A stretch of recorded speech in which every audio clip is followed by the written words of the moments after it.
사용과 언급 설교는 이근호 목사입니다. 하나님의 말씀 보겠습니다. 예레미야 2장 26절에서 28절까지입니다. 도적이 붙들리면 수치를 당함같이 이스라엘 집고 왕들과 족장들과 제사장들과 선지자들이 수치를 당하였느니라.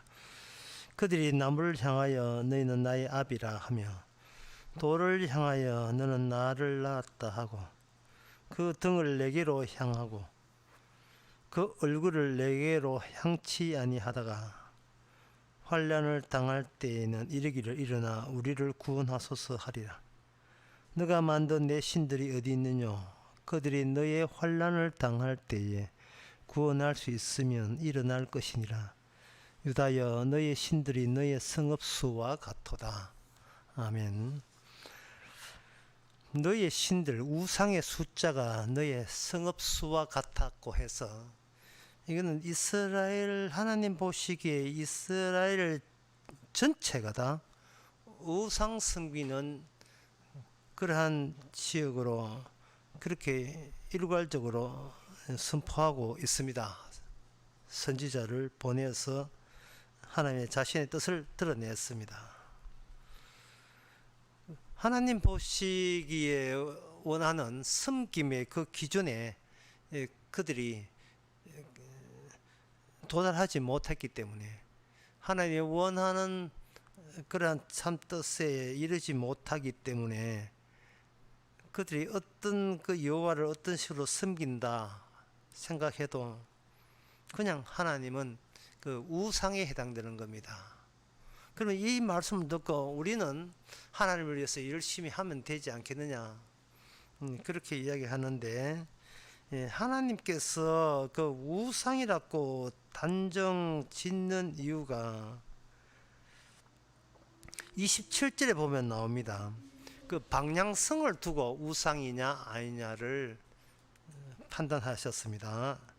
방향성에 보면 그들은 나무를 향하여 나의 아비라 하며 돌을 향하여 날 낳았다 하고, 나무와 돌을 한테 빈다고 그게 우상이 아니고 그 다음에 나온 말이 중요합니다. 등을 돌렸다.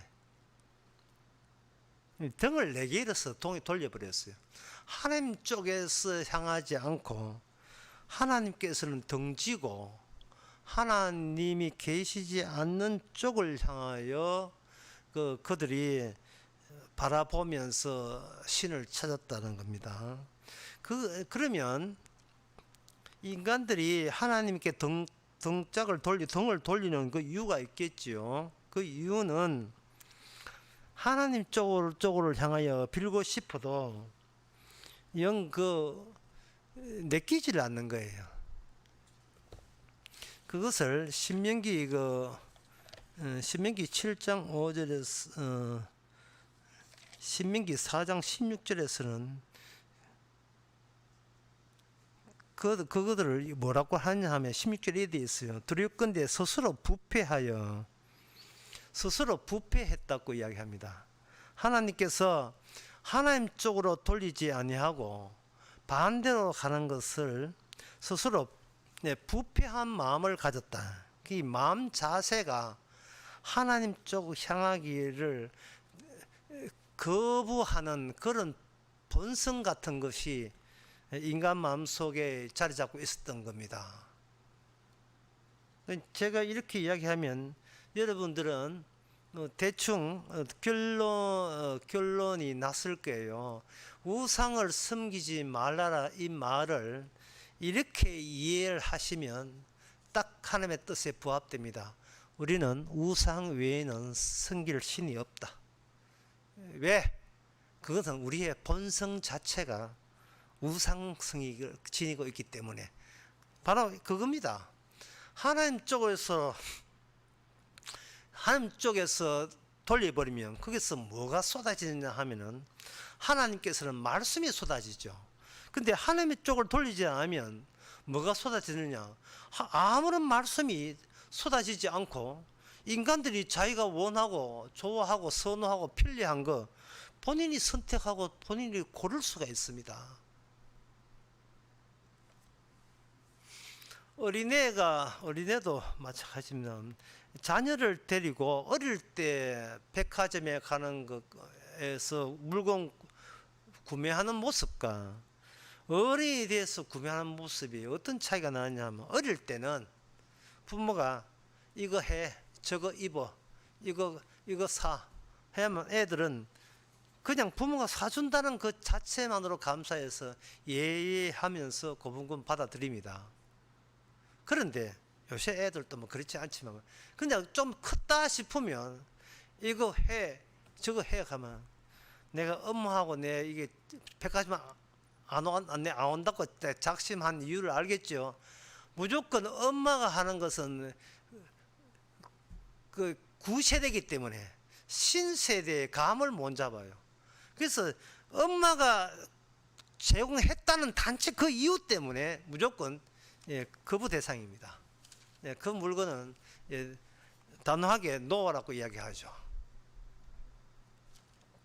하나님 쪽에서는 말씀이 쏟아져요.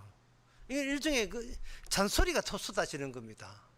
그러면 잔소리가 쏟아지게 되면 이 하나님의 주적에서는 잔소리는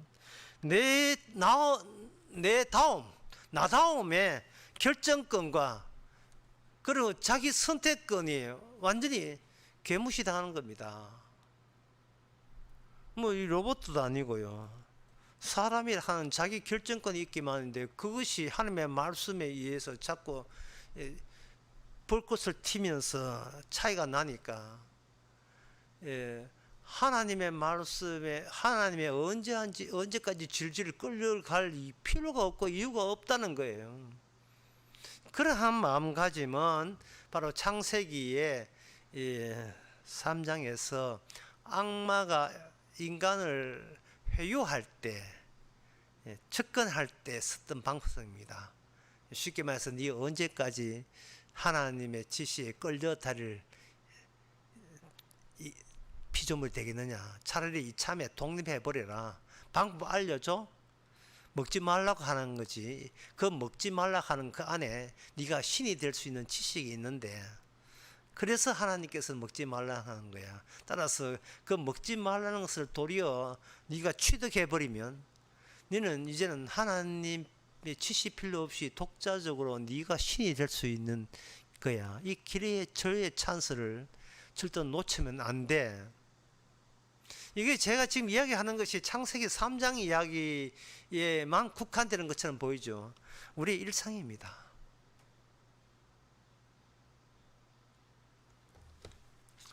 그들이 우상을 섬길 때 하나님께서 그들이 하나님을 안 섬긴다는 것이 아니고요. 그들이 하나님을 안 섬긴다는 것이 아니고, 그들이 어려울 때나 나를 섬긴다. 그들이 어려울 때 나를 섬기는 걸로 그렇게 되어 있습니다.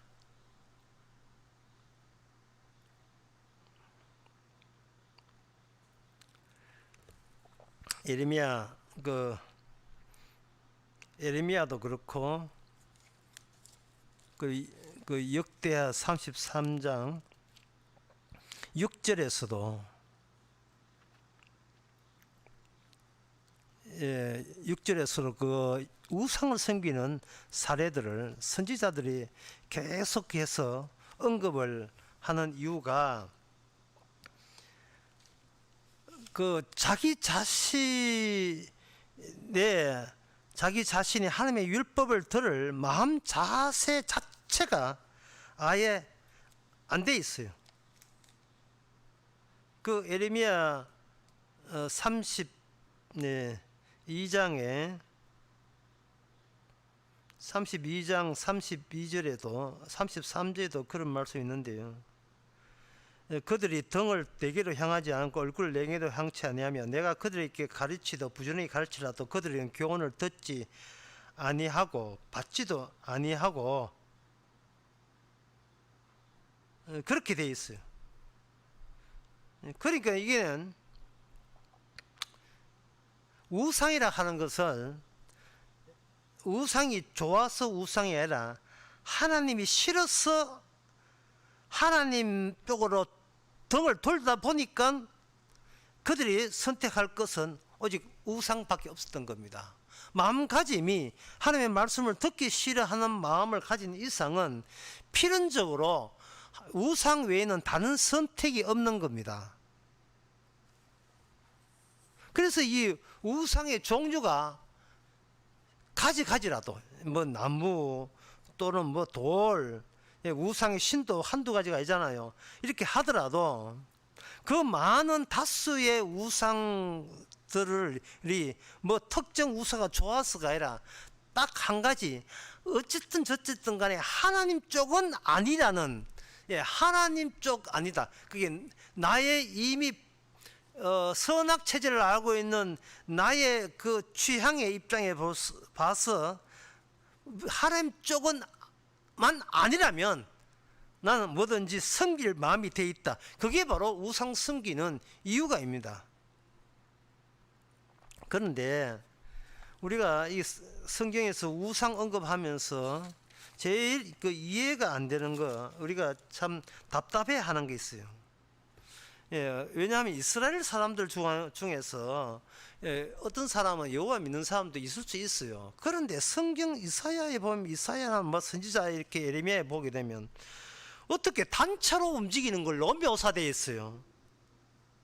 어떻게 인간이 자기 선택권이 있고 자기 결정권이 있다면, 그래 니는 뭐 우상 섬기라, 나는 한 여호와 섬길래, 이렇게 따로 놓을 수도 있는데 인간의 세계에서는 결코 그런 게 성립이 안 된다는 겁니다.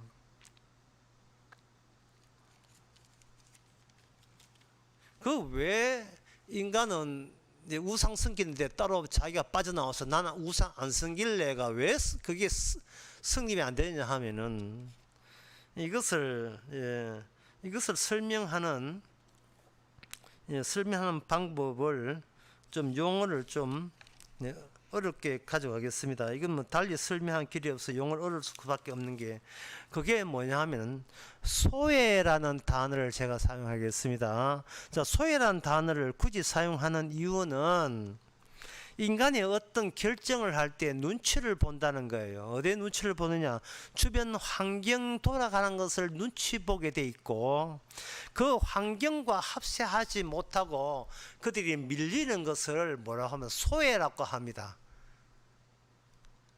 일종의 왕따 비슷한 것이기도 하고요.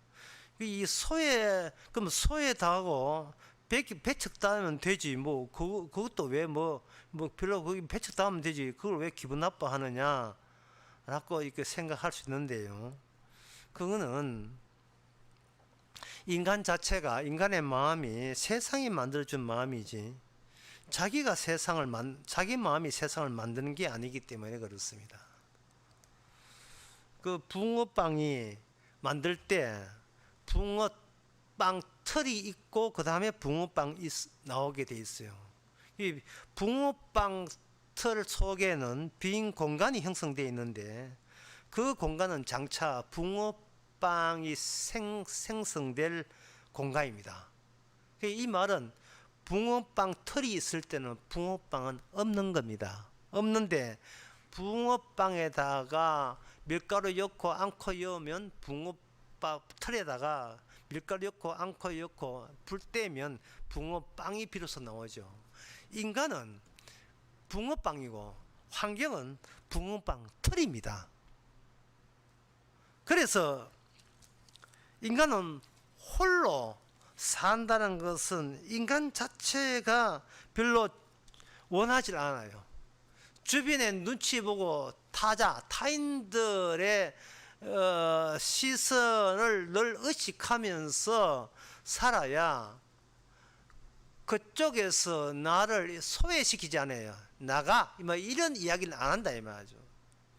우리 애들도 그렇잖아요. 노래할 때 싫을 경우에는 애들이 뭐 힘이 때리고 이런 건 없지만, 때리는 건 못지않게 마음 서럽게 만드는 것이, 난 니하고 안 놀아. 너 그 집에 가. 난 우리 쟤 넣어주지 말자. 애들이 요새도 그런 거 하는 거 모르겠습니다만, 우리 어릴 때 그 어린 소녀들이 줄넘기 하잖아요. 고무줄 넣기. 건강상 찾아가자 일반적으로 막 하는데 막 이렇게 다 나오면 우리 그막줄 스톱시킵니다. 난 니하고 하면 안 해. 자기들끼리 패 먹어야지. 그러면 뭐 하나 사주면 그래 넣어줄게. 이게 소외당하지 않으려는 거예요. 그래서 인간은 개인적으로 아무리 선택하고 결정해도 대세에 따라가야 마음의 안정성을 얻고 삶의 평안을 얻습니다. 이걸 소외라는 거예요. 소외에 대해서 다소 이게 어려운 용어지만 세상에서 유명하게 된 그 이유가 있어요. 그게 마르크스라는 사람이 있습니다. 마르크스라는 사람은 그 자기의 논리의 시작을 동물과 인간의 차이점이 뭐냐부터 시작한 거예요. 동물은 아무 생각 없이 따로 놀지만 인간은 동물하고 달리 유적 존재, 부류를 지우는 존재라는 거예요. 그것도 의식적, 본능적이 아니고 동물도 뭐 본능적으로 하지만 인간은 본능이 아니고 의식적으로 부류를 만들어서 살아가는 유적 존재라는 거예요. 그 유적 존재가 하나가 돼야 행복한데 마르크스의 이론에 의하면 소위 자본가들이 자기의 마음에 축적된 자금을 가지고 물건이나 상품이나 경제 활동을 하는 필요한 생산 수단, 쉽게 하면 기계지요. 그 막대한 자금이 들어가야 살 수 있는 기계. 그 생산 수단을 독점함으로 말미암아 노동자들은 생산 수단을 획득할 수 없고 자본가들은 생산 수단을 획득해서 이 세상은 두 개의 계급으로 나눈다는 거예요. 생산 수단을 가진 것과 생산 수단이 없는 노동자들 두 계급으로 나누어졌다면 나누어지고 노동자들은 노동력을 제공해서 제품의 생산에 참여한다는 거예요. 그럼 참여하면 되지. 그게 뭐가 문제냐? 문제는 이게 노동력은 한계가 있지만 생산 수단은 쇠로 만들어서 오래 가거든요. 오래 가게 되면 여기서 생산을 계속하는 데 있어서 노동자끼리도 서로 적이 되고 생산하는데 취직 안 시켜줄까봐 적이 되고 그들의 경쟁 관계가 형성되는 거죠. 경쟁 관계가 형성되어 버리면 소위 생산에 있어서 그들은 노동력만 제공하고 생산의 주류에 의해서 그들은 배제된 상태예요. 그걸 소외라고 이야기합니다. 노동자들이 협력을 하는 관계가 아니고 경쟁해서 자본가께 아부하고 헤헤거리 웃으면서 잘 보여야 계속해서 자기 노동력을 상품으로 팔아먹는 그러한 시대가 자본주의라는 거죠. 거기서 노동자들은 계속 소외되죠. 한 10년 써먹는데 드디어 생산율, 효율이 떨어지게 되면 그러면 나가세요 하면 거기로 끝나죠. 나이 많고 몸 아픈데 왜 자꾸 경쟁 나옵니까? 월급값도 못하는데 나와주세요. 이러면 끝나는 거죠. 이 시대 자체가 이게 근원적으로 바뀌어져야 되지. 그냥 놔두면 소위 노동자들이 경쟁하다 보니까 단가가 떨어지고 떨어진 단가만큼 이득은 자본가가 가져간다는 거예요. 지금 소위 이야기하고 있는 겁니다. 집단에서 노동자가 어떻게 배제당하는 그 이야기를 하는 겁니다. 그래서 자본가들은 자꾸 소외당하지 않게 해서 내가 단가를 그럼 낮추겠습니다. 낮추더라도 월급은 그냥 옛날 월급 그대로만 쳤으면 감사하겠습니다. 이래서 노동자끼리 경쟁을 대가 임금은 상대적으로 낮아지고 자본가들의 수입은 상대적으로 높아진다.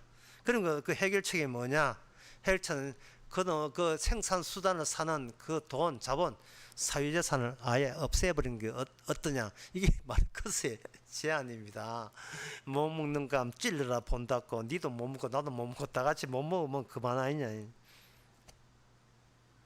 어쨌든 간에 이 소외라는 것은 대세이기 때문에 한 개인이 역행하는 것은 있을 수가 없습니다. 자, 이것이 이스라엘 역사에 있어서 이스라엘 백성들이 마음으로는 이미 하나님의 율법은 싫어한 그 대책이 결국 하나님 쪽으로 달리지 아니하고 율법이 없는 하나님의 언약이 없는, 예언이 없는, 내가 원하는 신을 내가 빌어서 복이나 받겠다고 이거 섬기는 쪽이 전부 다 이방 민족들이 섬기는 우상 쪽으로 돌아간 겁니다.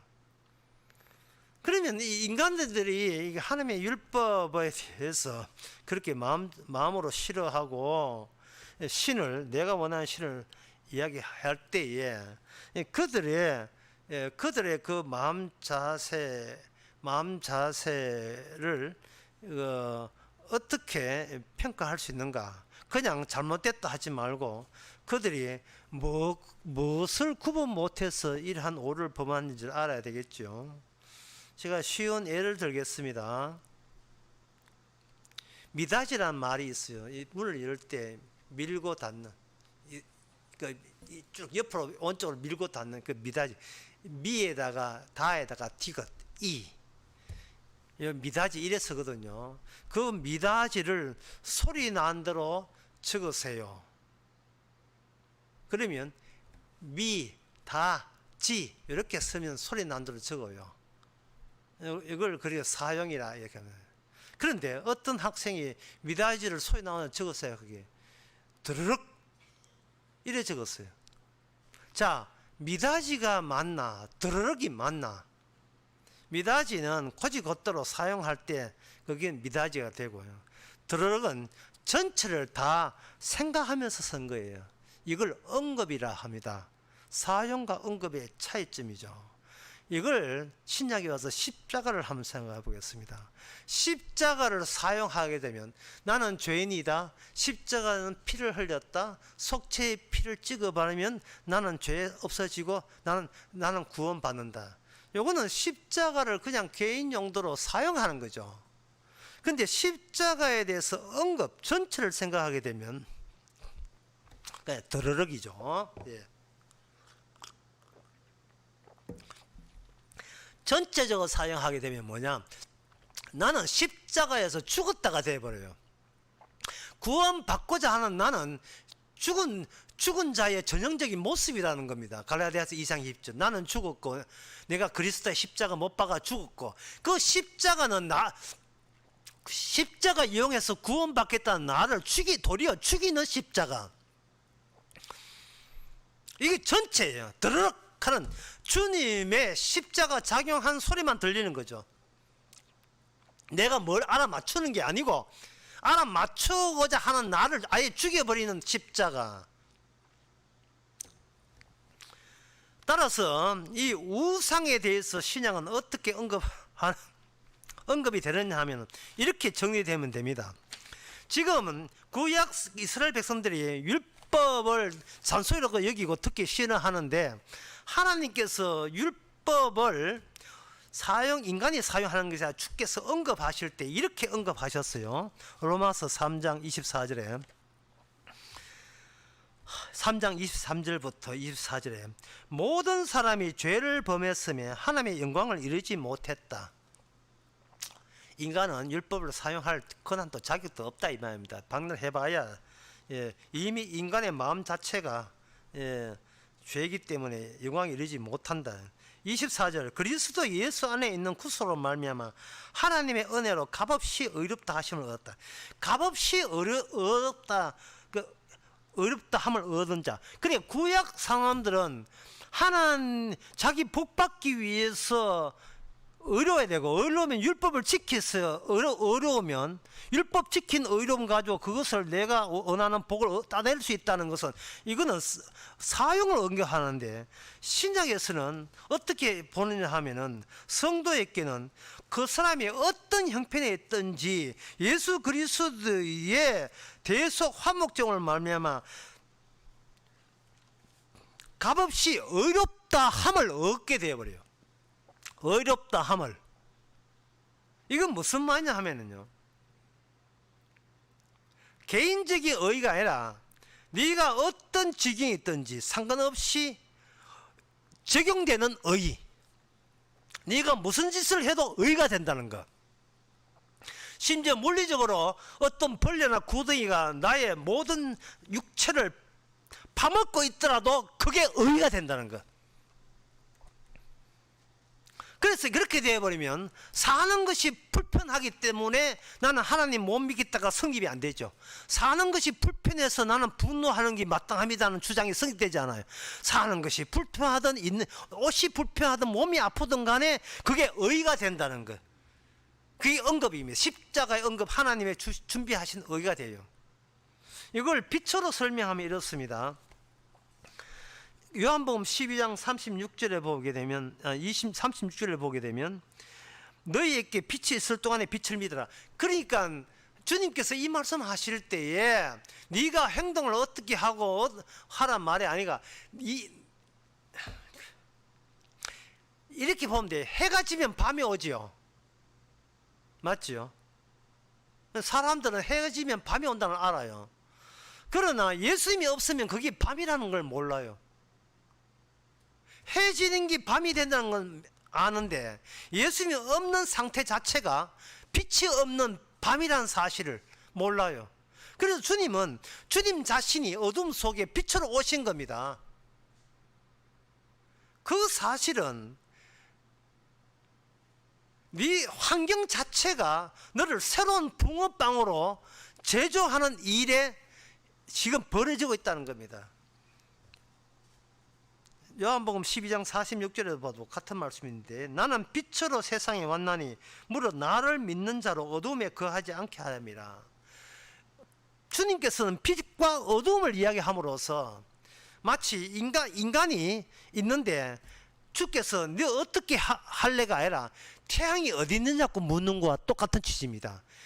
네 어젯밤에 네 무슨 짓 했어? 이래 나무라는 게 아니고 사람들은 율법을 그렇게 생각하는데 네 어젯밤에 무슨 짓 했어? 네가 한 달 전에 무슨 짓 했어? 묻는 게 아니고 네가 태양은 어디 있었지? 태양은 하늘에 있잖아요. 그래 내가 하늘에 있잖아.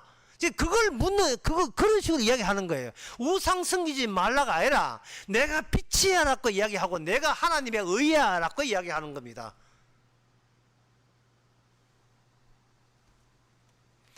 인간은 우상 승일 수밖에 없어요. 왜냐하면 이미 범죄했으니까. 그러니까 신약에서의 해결점은 똑바로 우상 섬기지 말라가 아니라 내가 빛이고 내가 의라는 것을 받아들이면 그게 바로 네가 율법을 다 지킨 것이 되고 네가 어떤 형편에 있든지 그 형편조차도 하나님의 의니까 감사하라. 이게 에레미야의 예언은 우상 승기라의 예수님 안에서의 완성입니다. 기도하겠습니다. 하나님 아버지, 주께서 하신 일이 얼마나 큰 일이고 대단한 일인 것을 구약적 안목에 머물러서 깨닫지 않는 것이 아니라 이제는 십자가에서 죽음으로써 비로소 보이는 하나님의 큰 일을 십자가 안에서 발견하는 저희들 되게 하옵소서. 예수님의 이름으로 기도합나이다. 아멘.